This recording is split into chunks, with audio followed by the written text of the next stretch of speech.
tu atu le au fatalo foi le pa e mal mamalu le tatu tunu ya ila tau fo foi ona mau mai le fa poponga le tatu po kalama le neva yaso o fa so faina o le to manuia lo o tu sa o atu le tatu fale fa Salau Long Beach California le United States o America ile unga lima le lei ma se fonga o le tau fo radio Samoa pero to ono mispo wena tangalo o fa foina le tatu fa poponga ile nei o li ia male tofa ia tuilepa ile tato IT ia pela vo na masani ia le nei foi malai mo mo na avela tato fa atue moli la au ifonga avela tato fa ftai ile tua ia wan lese no lava le tua tato tele mo le nei sanga inga mele fa no mai lo wao mafuta mai lo mauli au te ina tato sanga e tasi lava le whanaunanga o le tangata soifua le li ie. Ia mili ulo na mauli whatasi malawa fio. Awa a whapeaina o na o whatasi le loto le tangata ma le fina ngalo o lawa fio. Ia o na ia i mātou leo le manuia. E le ngata i o mātou tupulanga a whapefo i o na wha wau i isi tupulanga whai mai o le mātou atunu. Wal whanaunga le nao le nei prokalama. Ia mātou tangai i tua i tala o le mātou whatutuanga. I tala o le mātou kānona o na mātou whapea i lea. A tonu e whapeina o na manatu mai. Le tupo ma le li o li. I le taumu whainga vai au ona. A whapela vai ise so mafuta mai le nei prokalama mani a venga mamafa. Ni mata opol o whai mawhaatiata mai i le soifua ma le ola. Ia mama o mai lo fina ngalo. Ia whaonga ina le nei taimi o upolo ngutu ma whauwhaunga i mātou umu. E moli atuai le manuia o lawa fio i lau whanau mawhatia. Talo whapitoa mō tama whanau o Samolo i vaenga au o le malo. Ma le loa waia i mātou nei. E peise i ua whaonga ina tino tamalanu ma teine lanu. E whai ei taua i lātou e le tau i le taua whatasi mai mātou. Mātou langona i le nganga whaaftai le mafuanga e tele i na o tama whanau a Samoa i vaenga au le malo. Fia maua o le saulutonga. Fia pai i le manuia. I ma whaonga ina fu i lātou soifua. Mo se wala au e sili atu nei lo lātou tangata te tutasi. Mātou mantuai fo i ainga lo whanua noa o na uafe i lātou i le COVID-19. Se i alofa leli i em wha maise o a alofa i ai lātou. Whainga malo sa moe lua. Mātou tu ina atu ilo mo lau o fio leli i e. Tofi mai e lau o fio ni o mātou taitai. Avele tō whama mao ma le whautanga lo loto i tangata Samoa. E fili i la tōni taitai mo le manuia o le nei tupulanga ma amuli. I ma le mātou toi manao. Ia manuia taitai umo lo mātou tunu. Samoa na lua. Le ngata i taitai o le malo. E whapefo i taitai o rau e kālesia. O nāla mātou wala au le li ie. Fio mai anganga pa ia e tātou malau o fio le nei pulukalama. Ina ei o le nei tau mwhainga le vi inga o lo suafa. A o se manuia ma se nati mo lau whanau mafuta. Nāla mātou tatalo e latu suafo Yesu ke riso lo mātou li iman whaola. Amen.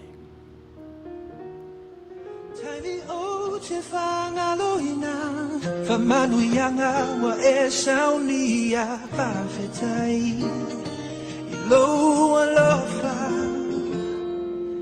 E ui ina whainga tā Ua o I loa nei Ua nao o e Yesu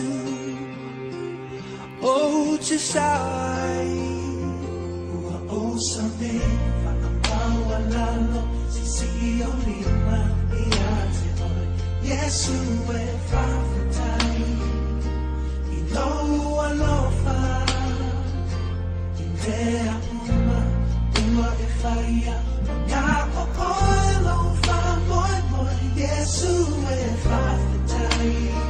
O lea lofa ua e whaania, I lunga o le sa tau ina ia whamana lauina, o auanga sala. O ai au se tangata whatau waa, ua e manatu mai ai alofa tu noa, wa e foa I mai, e ui ina whaina ta, ua o I loa nei, ua nao o Yesu,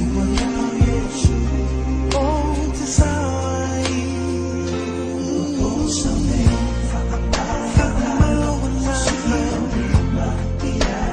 yes, Yesu e whawhetai, mea uma, ua e whaia, ngā kokoe lofa, moi moi, Yesu e whawhetai, hawa nei a te au, lohi hai ia whawhoi, I le tama.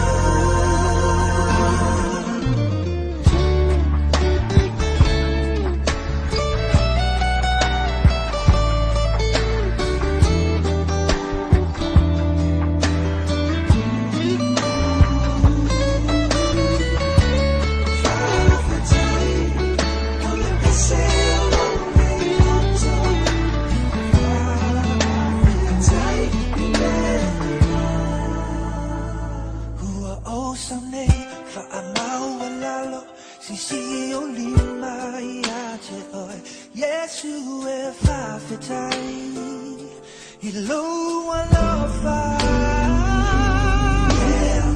I mea uma, o nā oe lofa, moi moi, Yesu e whawhetai, loa lofa, Yesu e atoa mo loanga le whawhetai, Yesu e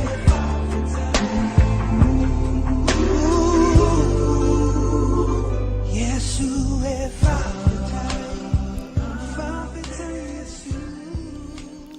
Ia e toe whatalofa atu I le pa ia malu o le tātou tunuu. Ia I latou wha umo mai whapoponga o le tātou prokalama I newa yaso o te ole o tō manuia. A whaiolo e whalongolongo mai le tātou prokalama I le YouTube. Ia subscribe nei loa, o mi le like. Ia o na tāle o le longo, tā whaalua. Ina I whai e lau ma tā whale le ufonga o le tai afou. Ma o te bi umalava e avatu aini folasanga e lungo le nei ala leo. Ia e mua I longo ina lau fionga. Ia awa ia le puna o fo ero te tala atu nei le ngata le nei prokalama. Ia alto telefo e lau whainga aluenga o auto waa mai le nei malai. E whasoa atu ia se oa o ia I latou. Ia awa ia la tātou atunuu. Ia, na misi tātou prokalama le vaiaso o mawai. O na sawhia ngai ia le community nei ma le tawhasila whai. Tawhasila whai o le malai lea o luasfuru whānei o na tausanga. Personality se lua e ese. E tasilo latina, tasilo latama. Ia e pangalea e le o mawhaiona nofu whalawhani. Ia, o le mafuanga nā atonu e si ai pe lava le nei tala e lea tupulanga ma lea tupulanga. Te mi umalawa lato te mafo fawina ai lo lato fo I pale whea ngai maisi ta maiti na lato tutupu fatasi mai le manawa e tasi. Ia o na lato I loa aila I o winga o dama ia. Oina te I loa pe I se ana whai e lea tala na o lea tua lava na te sila fia. Pe I se afo I e fia tau vā I le tastangata I le tasi. E pe o le winga le o tato maua mai I tamai e tō lua. ai se ale mea nā laina manao ia kopo e fia sau mo I fafo nei lolo na uso e sau. Ia, a misa lava li tupale o tane, le manu le tamatane e masani o na tanofo iai. A tono se winga lea na tātou tutupu mai a tātou nofoana. A o nofoana o tātou tu a ele I o iai ia le afi. Ele I mawhai ona tunu ma whaavela tātou tā mafa. Pese iai se winga lea tau wā, tau wivi. I tāu mafa. A ole I loa le tangata o na whaatoa le lau ele. Maua o na teimi e nofo I lalo ma mawhau I lona tua nai. Lona teimi nei. Ia male aruanga I luma o lo lato ainga. Ia pe ole whauina le nā o le tangata. Ole ale whauina le tangata. E te tau ana malo. E te tau lava ona pito I lunga. E te tau lava ona Yeso na winga manu malo. E pe ole o ngā samile whaavai esu su e ngā le li foma e Charles Darwin. Survival of the fittest. Whabai I al foma I Leo Darwin, o le naunau ta inga o le tangata ina ia ola. O lona naunau e ola e fili ese mai ai tangata vai, mai tangata malolosi. Ia o lona winga o le tangata e fit o ia le nai ola. O le tangata malosi e malo I finaunga. O le tangata vai e oti. O le tane malosi e mawe ia mea ai le lei. Mawe ia tu whaanga lolo pe a fo I mai se tuli. Tane malolosi fo I e fia usu I aitama I ta I mateine la le lei. It's the alpha male. O ia pulea le nu. O ia ave I ai mere lei. Mawe ia la avanoa mo teine whanau. E pe o le winga le nā o le tangata e pe o nei e le amatanga. Le aolo o whaau wau pea e le limbic part of our brain le nai o lo o whaau o waipea ia le nei winga o le tangata. O le ala winga o le sa ili malo. O le manao ia siri atu ia nei lo leisi. Ia tonu mwhawhantato whapea o inalo o sa wele whai mea le lei. Le manao e ave le mea sili I le tua. Whai le tau langa e te tau ma le tua. Ia e tau whai anto tilo wa pele o tele ea ina a whaina tangata I le nā winga. O le ututu whalesa o le utoe manao mia le energy e whawina ai ni mea te tele. Ia ale a whai. Ia ole a tosi, ole a tuli. Tau na whisili I le tangata pe I se a ofa pe ina I pe o na whai e tātou le winga. A tātou tangai fo ilai a tātou manu. Tātou te se whangana. Tātou te mole mawina I le nei tū la whono le nā tū ro mea. O manu mamai e le umai lo lātou soifua. O le umainga leo le tangata. 4 miliona taluai. O le ale umainga. E pe e whapenalo na winga na amata mai le amatanga 4 miliona tausanga taluai. O whau mai whapenalo na winga. O le ala e pe se I o le oto e tulia I tātou e ni manu whe ai. O pe se I e au o tātou loto I tamale au. Le au pe se I e tausi I tātou tama vale. Ia leo lo ia le winga leo o le manatu o le tangata o la tuli mai tātou. O la e sau le manu whe ai e a whaina I le nuu. O lo ia pe ale le winga leo o le tamatane. Atonu o le mafuanga nā le na whapeta mai ia. Mai atonu a umi fo o tātou tosi nini ina ma tātou I loa le isi vai vainga leo le tangata e o mai lava I le taimi nei. Ia atonu mwhi o tātou la foa I tala. A pe ele o le manatu le nā o le prokalama. E pe o le manatu o le prokalama tātou tanga I tutoa I tala. Fesili pe ai sea o lo o whaau o wina I pe tala nei o le tātou kanona. Ia malesi fesili tāu a tupele te tau ea o na, let's say, contextualize le winga o tala nei. A winga I se winga e mawhai ai o na whasoani ia I tātou isi tu. Ai lave ina mai tātou mai o na winga vai. o le whatete inga o le sa ili ngā māloa a sai inisio le lalolangi. E le whana i lato lo keti lunga i le watetea. E le ua ia i ale tuu i lalo a company e pe o le Tesla ma le Virgin Galactic. E te tawa o na sa vali se tangata i lunga o Mars. Ia o le umi le se teimi e ma vai atu. So e pe o le au ngāle nā o le sa ili malo o le tangata. E ma whai o na ave ia ilo na songa songa lona manatu ina ia a ea ni olo tetele au sia ni tapulaa mawae. Ia au isi me ia pese ia e tulai mai ai ia ui vai ia pese e tauna ona whatetele ngese le dato manatu il nā. So o le mea la ua wha umi ai ne te ua tosi ni i telefo ia tātou le tala au le winga le nā a tonu na wha vai mai ai le nei tala ia e sauma ia kopo. Ia o mai lava mai le i le taimi nei o lo ia i pe ale winga le nā o le tangata e fia mua. Whamai le tātou wholasanga lua vai aso taru ai. Ona o le manatu ia kopo nā o ia. Pene i ele manatu leo ia kopo o ia e o ngā totonu ai me te tauna whai o ia o le tama o le ata. O ia e te tauna au tū iai me umai whai. E pei o winga nāna na whapea i nai tama ia. Au tau wivi nei tama il manawa o latina sa fesile peka i le tua. E se au whapea i ona uti ngā ina i la uto. I ona whamawhana whana leo le tua i a Rebecca ma whai atu.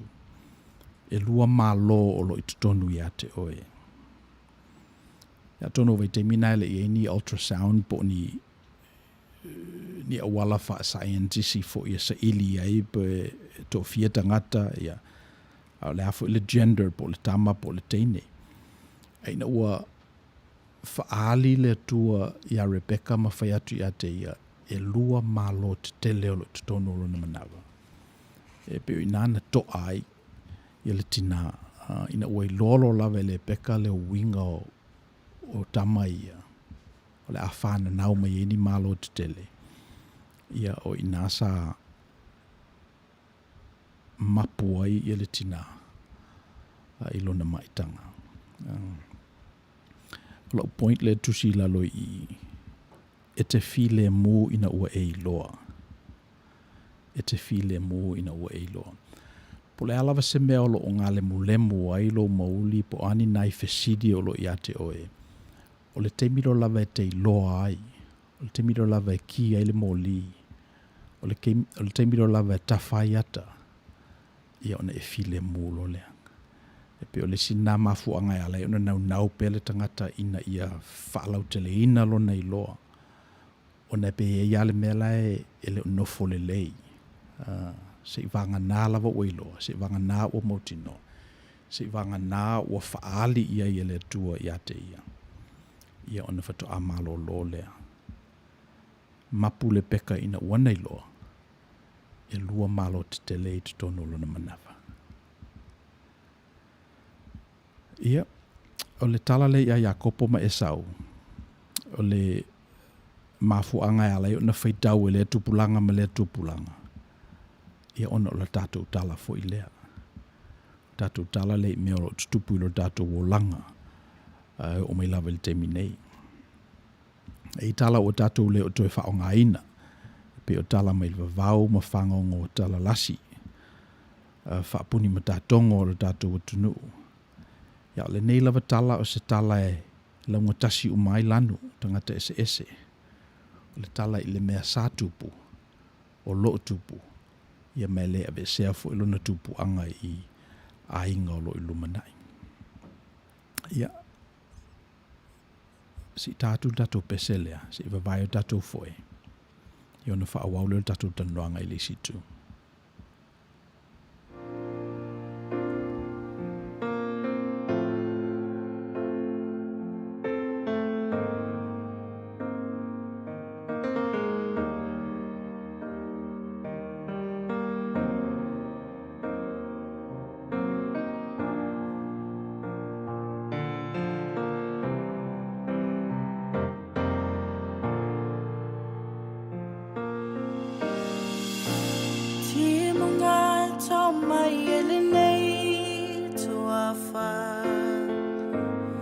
Amelela fea elo mafana fana Moso oina namu ua ele sasala Le alofa ua le ngangana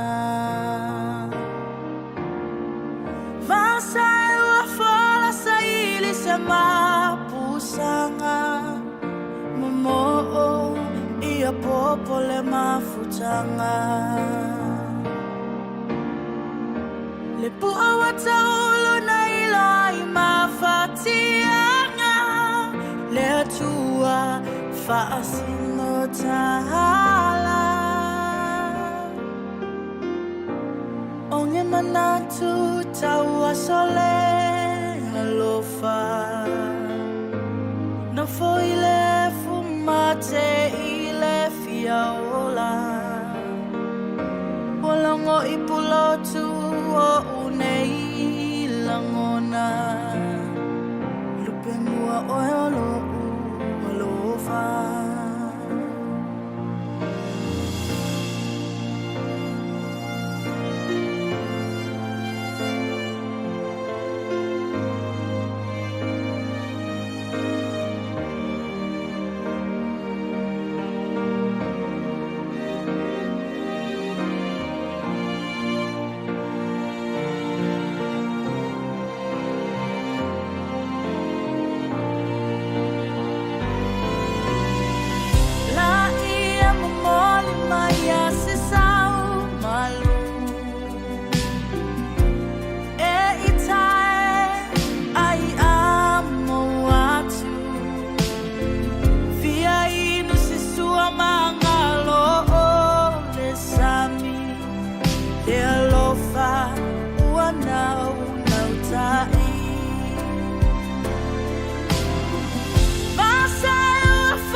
Moso oina namu ua ele sasala Le alofa ua le ngangana Lupe mua oelo ua lofa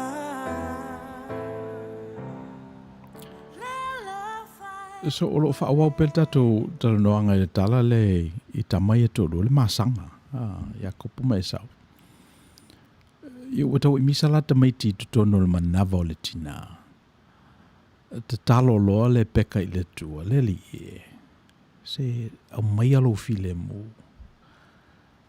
Ia ona whamai lola I o le tua ia le peka E lua malo te tele malo lo sinai tutono lo manava Ona mawhaanga nai ala I ona whemisai A le sila tala na whamai le tua ia le peka E au na fo I le tama matua I le tama le titi So e pei o le tala lea So o le fesidi o le ale mafuanga e alai ona feitangai ia basically feitangai. Why is there tension between the siblings? That's the relevant question. Ile aso nei matusai fo maltala lea. O le fesidi ia o oi loa. Who knows? Only God knows. Ape nai mea iti e tatou te loa ai foi. Le lata o le tala le ia i tatou. Wa ina ua i loa lai le peka le whaalinga le mai le tua. Te le loa pare ale teimi e na ta ua i e tama. Pala teimi na i loa i e tama. A pese i penale wingo me ia e te whanau mai oe. Wa leva o na i eilo whasino manga na te pena e o mātua. Te pena le leilo suafa. E te le whirifilia foi po o whete whanau mai ai. E penale wingo o la au nei. So e whanau mai ala te maiti. O lea o whapea. Nations te tele lua. E au onal tamatua le tamaletiti. Ia, al me whingatai, o le tū maleanga tangata Israelu. E mua al tamatua. E ngase ia te ia le lua vai tolu o mea lo lato ainga pe ama liuro la tama. Pe afa pe to lua ni tama. Ia le tasio vai tolu, ia alu le wi. Ia le ua nofo le peka malfali ngā le tua e polonga le tamatua le tamaletiti. So, ele ma alofia ia le feita na inga i le vau tangata. Rivaling siblings. A pese e ele winga o le atua e pe e whapea ina lona tu whatasia o tangata ua o mai le te minei. Ma whaanga nā lea lai o na atua le atua. Ia a tangata i tātou. So, o le mea ua tupu ua pese i ua ese le fina ngalo le tua ma le masani tangata. O ma le sia le mea te tauna mawa whau mai tātou. So seisi lava e nuti mea ma le tua. So seisi lava e palua le fina ngalo le tua. E te tawana palu malona mauti na ngalo le tua i. Umantua ina ai ia le moanga ngana le whai tātou e fesili i a mua mai. E fesili le tangata le whato asa wana nafi. Le tangata le wa lewa nei nei. E fesili le tangata lea whato alua tausanga le company, le tangata lea se furu tausanga le company. Ani a wha le tala lea. Whamai le tala lea, whamai le tua lea ai. E me whai ona fesili mua mai i a muli mai. E me whai ona polonga i a le tama matua, i le tama le titi. So e pei o le winga le nā o le tala lea. Mai afa pela va tātou te mana nao i le manuia o le atua. E te tawana tātou whaongaina le tio atale tātou te tilo ai i me umalava o lo tutupu. E me foi lo no foi o tō, me lo iei mātou i nei. Fesidi lava po o whea o iei fina ngaro le atua. Ia ona tātou i ite lo le pe masalo.